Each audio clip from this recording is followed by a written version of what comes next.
مثال تو بودم، هر سو که رفتم به هوای تو رفتم، هر جایی که بودم با خیال تو بودم. هر چند که دور از تو پیشی دیگرانم، هر جا که روم نامی تو آید بر زبانم.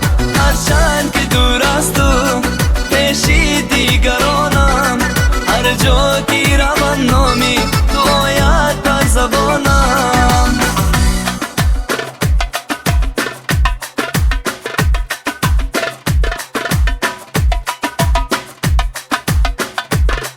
هر چند که دور از تو پیشی دیگرانم، هر چند که دور از تو پیشی دیگرانم، هر جا که